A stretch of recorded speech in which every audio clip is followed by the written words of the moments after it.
Donc, elle me dit, à chaque fois que tu fais la cuisine, comme ma ménagère fait la cuisine là, tu mets tes sels dans la nourriture. Un petit bout, hein. Donc, tu vas aux toilettes, tu fais caca, tu prends un petit bout, tu mets dans la nourriture. Et tu prends ce liquide que je vais te donner, tu mets un tout petit peu là. Et quand les gens viendront chez toi, quand ils vont manger, toi, tu vas soutirer leur chance. Hein? Hein? Hey! Hein?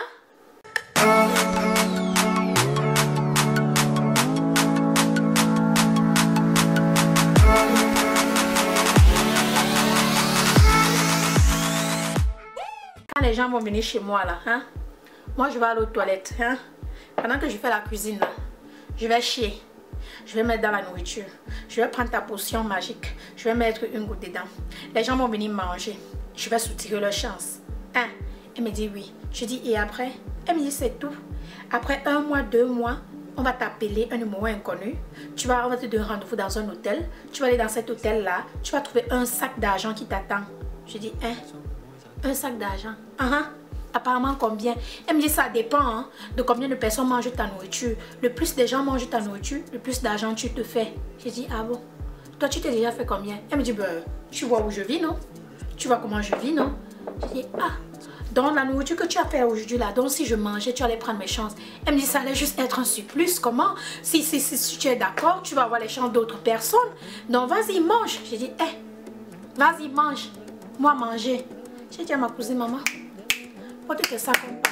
Soutirer les chances des gens. Vous prenez les esprits des gens. Et ces gens-là, après, qu'est-ce qu'ils font? Donc, pour eux, la vie est finie, quoi, quand vous prenez les chances comme ça. Et vous pensez vraiment que vous prenez les chances des gens. Et après, tu trouves un sac d'argent gratuitement, quoi. Hein? Et après, le sac d'argent, là, qu'est-ce que je fous avec? Je reviens ici, je te donne. Elle dit, oui, tu reviens, tu me donnes une petite moitié, puisque c'est moi qui t'ai amené dedans. L'autre, tu vas à la maison avec. J'ai dit, ah bon? Comme ça, là. Donc chaque fois que je prépare, 1 fois par mois, les gens viennent manger, je prends le change, je me fais de l'argent. C'est comme ça que vous êtes au Cameroun, c'est ce que vous faites au Cameroun quoi. Elle me dit non, ne prends pas mal la chose, tu m'as demandé, je t'explique, maintenant tu commences à te faire des problèmes, à te faire des idées et tout. C'est simple, comme tu vois, on ne vend pas les gens, on ne demande pas les gens, on ne fait pas. J'ai dit ah bon, hein, où il y a quelque chose que tu n'es pas en train de me dire. J'ai dit à ma cousine, allons, porte tes clics et tes claques, on va. J'ai porté mon sac, mon eau. Allez, j'ai démarré mes pieds. Allez, t'es hors devant sa portière. J'ai dit ouf, elle a ouvert. Allez, je suis sûre, elle me dit non, je t'appelle plus tard, pense-y, ne prends pas mal à chose. Je dis ok maman, elle veut m'embrasser. Je dis non, pardon, on va manger. Je me suis levée. Il fallait voir comment je descendais des escaliers. En arrivant chez moi, je me suis arrêtée en route. J'ai coupé le roi des herbes moi-même. J'ai coupé le roi des herbes moi-même. J'arrive à la maison. Ma mère me dit, il y a quoi? J'ai dit, maman, fouette-moi avec le roi des herbes. Elle me dit, pourquoi? J'ai dit, fouette-moi. Ne me demande pas pourquoi. Fouette-moi avec le roi des herbes. Elle prend les allumettes. Elle commence à me fouetter. Je demande à mes petites soeurs pour Ida, allez chercher plus de roi des herbes. Mettez dans l'eau. Je veux prendre le bain avec le roi des herbes. On m'a foutu avec le roi des zèbres. J'ai pris un bain avec le roi des zèbres. Je n'ai mangé ni sa nourriture, je n'ai bu ni son eau. Mais le fait que je suis déjà entrée dans sa maison, je me suis dit qu'elle a tout soutiré. Je me suis dit que peut-être j'ai traversé des feuilles, je ne sais de quoi, quelque part, sans toutefois regarder. Même quand sa maison était propre. J'ai dit là, si je ne fais pas comme ça. Je me suis lavée avec le roi des zèbres. J'ai bu l'eau du roi des zèbres. On m'a fouetté avec le roi des zèbres. Qu'est-ce qu'on n'a pas fait? Africain. Africain. Tes propres frères africains qui sont en Afrique là veulent te montrer, c'est-à-dire te mettre dans le pétrin, prendre tes chances. Hey Seigneur, pardonne-moi. Cette personne, je n'ai plus jamais parlé, je n'ai plus jamais revu, je n'ai plus jamais contacté, j'ai porté mes pieds et je suis partie. Et rassurez-vous, dans toute cette histoire, c'est encore elle qui me dit que son mari est mort. Hein. Donc son mari, le Camerounais auquel elle était mariée, il est mort. C'était bien avant qu'elle ne me raconte cette histoire. Il est mort et ensuite elle a commencé, hey, Seigneur Jésus, moi c'est... On dit que parfois vous cherchez vos problèmes vous-même. Morale de l'histoire. Après cette histoire, j'ai été traumatisée. J'ai été troublée. C'est-à-dire, j'ai eu peur intérieurement. J'ai eu peur pour ma vie. Je me suis demandé, mais qui m'a envoyé? Parce que ma mère m'a averti. Je n'ai pas écouté. Il est très important d'écouter vos mamans. Je vous en prie, écoutez vos mamans. Et ce que ma mère m'a dit m'a tellement remonté le moral. Elle m'a dit, ma fille, je t'ai parlé, tu m'as pas écouté. Les copines, si les copines, ça ce sont les copines qui vendent les gens aujourd'hui pour se faire de l'argent. Mais n'aie pas peur. Seul Dieu peut donner et reprendre. Seul Dieu donne, prend et reprend. Personne d'autre ne peut le faire. Toute personne qui essaye de dire qu'ils vont prendre ou reprendre ou donner, le feu de Jésus va les brûler. Le feu va le brûler. Point final. Elle m'a dit, n'aie pas peur, ne tremble pas. Tu as fait tout ce que tu as fait parce que tu as un bon cœur. Tu as fui cet endroit parce que tu sais qui tu es, parce que tu sais comment je t'ai élevé, d'où tu viens. Tu n'as pas besoin de tout ça. Hein? Tu as quel âge? Tu vas faire ça pendant 10 ans, après tu vas mourir. Tu vas laisser tes enfants à qui? Elle m'a parlé, elle m'a remonté le moral. Depuis ce jour, les amis au Cameroun, je fuis. Hein? Je suis allée en 2016. Je n'ai que rencontré une seule amie et bien sûr mes abonnés. C'est tout.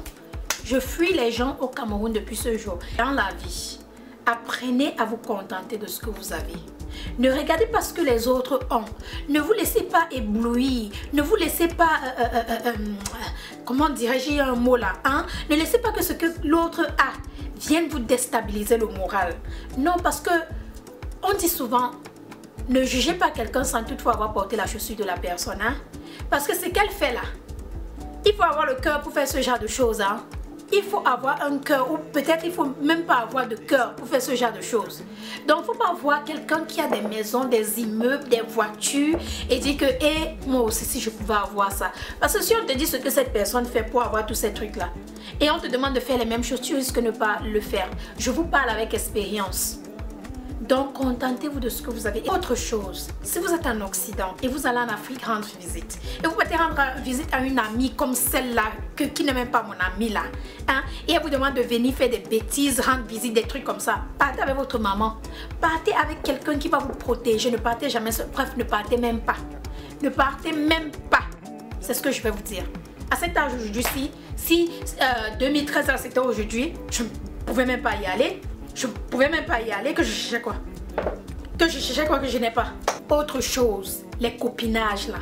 Choisissez vos amis avec prudence. N'appelez n'importe qui mon ami. Parce que les gens ne sont pas vos amis. C'est pourquoi mon entourage d'amitié arabe, ça fait... Si je vous dis que j'ai 2-3 amis, c'est que c'est beaucoup.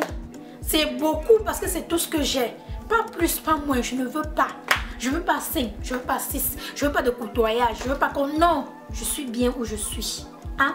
Et les amis qui vous mettent la pression, comme je vous ai dit là, mettez-la à la porte.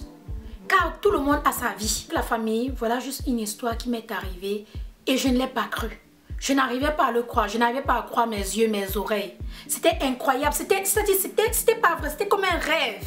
Je n'ai jamais raconté à quelqu'un, maintenant vous connaissez. Et c'est pour vous mettre en garde, pour vous dire que faites très attention. Toute personne qui sourit devant vous ne veut pas dire que cette personne vous aime. Toute personne qui vous voit, qui vous embrasse ne veut pas dire que cette personne vous aime. Faites attention à qui vous embrassez. Faites attention aux gens que vous embrassez, je veux dire. Faites attention aux gens à qui vous vous confiez. Faites attention aux gens à qui vous dites vos secrets. Des choses comme ça. Quand vous rentrez là, à la maison en Afrique là, faites attention à qui vous allez visiter. Faites attention chez qui vous mangez et chez qui vous buvez. Donc voilà la famille, si vous avez aussi une histoire comme celle-ci, laissez sous les commentaires, j'aimerais bien savoir. Mais à part ça, donnez un pouce à cette vidéo, rejoignez-moi sur Instagram, Belle Bijou officielle et bien sûr, n'hésitez surtout pas de vous abonner. On se dit à très bientôt dans ma prochaine vidéo. Je vous embrasse, je vous aime, gros bisous à tout le monde. Mwah, love you guys, bye.